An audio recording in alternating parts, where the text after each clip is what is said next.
since I'm a C and most of the things that you have to do is self prep, so a C of self prep was the way to go for me. So it did not actually help me the first two times. I took the course, but I did not took the e-GMAT curriculum, but did not go through the course content. I just solved all the questions, so I just focused on the practice, rather than the right approach of approaching question, like focusing what the right approach was. So in hindsight, that was the wrong thing. I did not do pre-thinking at all when I was solving coordinating questions. Although the answer suggests that this should be a pre-thought answer, I was really focused on how do you eliminate the answer choices rather than fixing that pre-thought answer choice. To do so this time around, I understood where my skills lacked, and I really improved on the CR and RC sections in two things. So in the CR, the pre-thinking approach that was suggested by e-GMAT really helped me out. I did not do pre-thinking at all when I was solving coordinating questions. Although the answer suggests that this should be a pre-thought answer, I was really focused on how do you eliminate the answer choices rather than fixing that pre-thought answer choice. But once you internalize the pre-thinking process, CR becomes really easy for you. You have to have complete command over the argument. So you have to read the argument quite well and understand what it's trying to say and make those connections quite well. And number two, it would help you arrive at a framework like this. If this is the question asked, then if it's a weakener, then this kind of answer choice should match with your pre-thought answer choice. So it actually helps you. It reduces the time as well, extra spending extra 20, 30 seconds. Understanding the passage, gaining an understanding, you have to read the passage just once, and you have to have thorough command over the passage. And once you have thorough command, it's solving RC is it's not difficult either. And when you read, you have to make those pauses, make those connections about what you are reading versus what you have read. And I mean, really, the improvement is massive. Let's actually quickly show our viewers, right? So as you can see, the areas where you use pre-thinking, right? You can see that your accuracy really, really improved. Your timing stabilized out to a solid 2 minutes, which is excellent timing, quite frankly. And on the RC side of things, we can see that your accuracy was just absolutely phenomenal, right? That 97th percentile that you got on the RC section, absolutely well earned, really, really well done. So all of those things really, you internalized them so well that you were able to replicate them. And my verbal score was ranging somewhere between 78 to 84 on mocks because of it being complete fluke, like a luck factor. Like the luck factor was very, very strong. Or that it's very easy for me to earlier think that, okay, wait, there are two options. And if I select A, but the answer key says B, it's just like, okay. So easy to read something. It's a strengthening question. And somehow you are on the option 4, and by then you've forgotten it's a strengthening question. And you're like, oh my God, that's an amazing weakener. And just go for it. So there can be only one correct answer. And there are multiple factors playing. So I think what helped me was identifying these different factors. Like there are some quantifying words that can create a difference, or there is some one word at the end that can create a difference. There's a lot of things. So I really, really focused on also what I realized, another thing, the importance of reading the question in critical reading. I also realized that there are some question types that I'm really good at. Say, for example, I can really pre-think. It is like I would weakener, for example.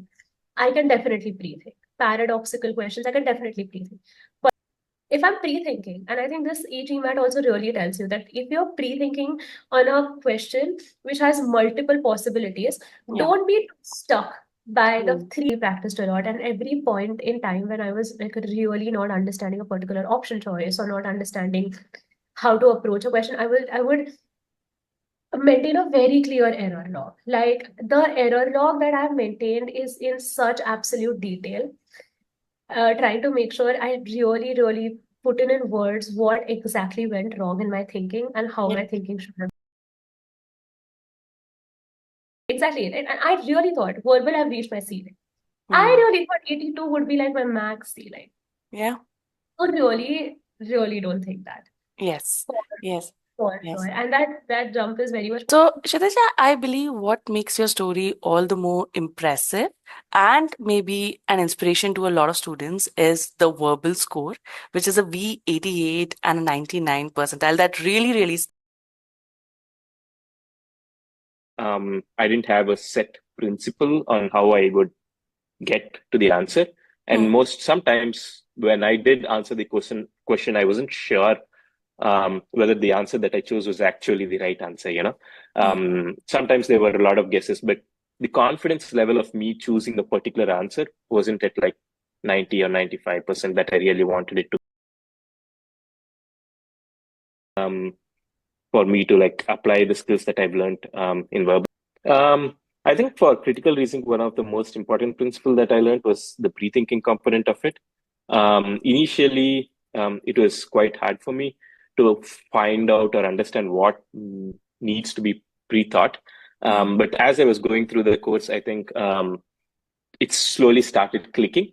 And once I started doing a lot of questions, I would kind of see the question, and then I was able to kind of pre-think what the answer line should sort of be similar to.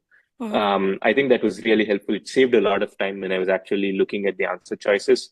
In 80 to 90% of the time, I was pretty sure what I was pre-thinking would actually be present in the answer choices, and that's in the reading comprehension section. I think the whole concept of understanding the passage first, making down all the important notes, and seeing how the passage is connected to one another, that was really helpful as well. It improved my reading comprehension accuracy by a lot, especially in quant and critical reasoning. I have a log of all the errors that I've made, especially towards the ending of the mocks. I could by heart tell you all the errors that I was about to make in my mocks. So I had like about 17 or 18 of them. And when I saw a problem of the similar kind, because I had revised my error log so many times, I knew the sort of errors that I would be walking into, that I would make. And those really helped me navigate and avoid making. I was kind of hitting my targets. I was pretty sure whenever I chose an answer, I knew that answer was right. There were verbal is something which is the challenge in particularly for GMAT. And that being said, verbal from the perspective of how GMAT wants to test your skills is something which really needs a thorough preparation, which is not doable without that. So essentially the thought-provoking questions, or the the way, the strategy which is required to approach those questions in a timely manner, not deteriorating your accuracy, and same time matching the time requirements. So that was a challenge. Course was I must appreciate the well structured course, which helped me gain those particular skills and particular techniques, I would say, to avoid those traps, and to essentially extract what information is required from the question, and then arrive at the right answer.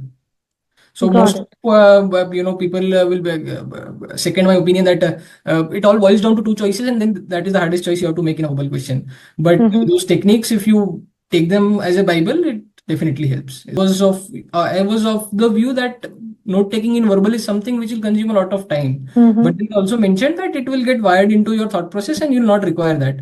So I, for once, I agreed to do what it recommended, and that it really worked. So maybe after my second mock or so, I stopped requiring to take those notes, and it really started getting built in my mind. So for my actual attempt, I frankly did not take any notes for verbal, but then the things started getting registered. So I would say that those kind of things which the strategies which were taught, and not just the final exam strategy, but the preparation strategy was very much in line with the critical reasoning, especially the techniques which you mentioned, the pre-thinking, or be it the assumption type of questions, where the ABC test and falsification scenario test. Those tests helped me a lot in eliminating the last two answer choices, and then arriving at the right answer. User, and here's where I want to show the effort that went into building that, the processes to an extent wherein it became second nature to you. What we see here are stellar grades, and that resulting in brilliant scores when it comes to cementing. And, that's the thing. You invest in building a rock solid foundation, it pays dividends in terms of great stats and then directly leads to a great score. And this is what is the proof that we all, I believe, professionals face in our GMAT journey is time. We do not get time to prepare because we are working on a job. Someone is working on a 9-hour job. Someone is working more than that. Especially I in the construction industry, we have no timings for the job. Our job typically starts at 8:30 or 9 a.m. in the morning, and there's no out time, right? We cannot punch out of our jobs, right? We work 24 into 7 and 365 days in a year. So that's the kind of environment that we have, and especially okay. You see, when you are at 675, you already know all the basic stuff that you need to know. You just want to improve on that. Then the test day, you have to do to the best of your ability. You have to avoid silly mistakes. You have to be vigilant. You have to be cautious, right? And you cannot err on silly mistakes. You cannot let the GMAT take over you by giving you a stressed environment.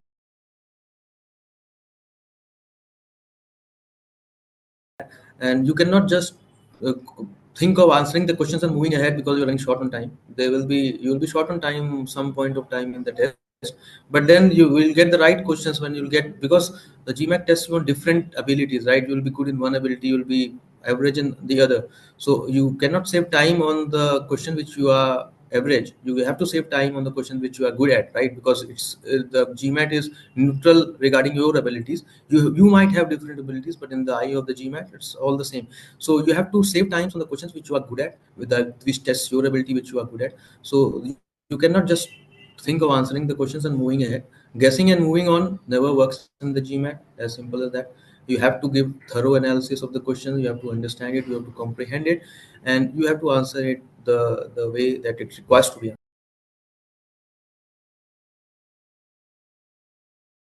And I just punched my fist in the air and then just enjoyed it. I relished the score for a moment. I didn't get up my seat for 60 odd seconds, and then the examiner has to come and say, "Okay, sir, you have to end the exam." And this, and yes, if you have the right commitment, the right attitude, the right preparations, and you are ready to do it, you have to test yourself to your ability. You can definitely score your dream score on the test day, and it's just a matter of preparation and performing on the test day, right? And you have to have that attitude that you can do what it, and you have what it takes to achieve that score, right? So experience is not just one factor. There are multiple factors. And yes, what helped me achieve this score was I really, the Kaizen effect, I'll call it the Kaizen effect. The minimal improvements make you see drastic changes over a period of time, right?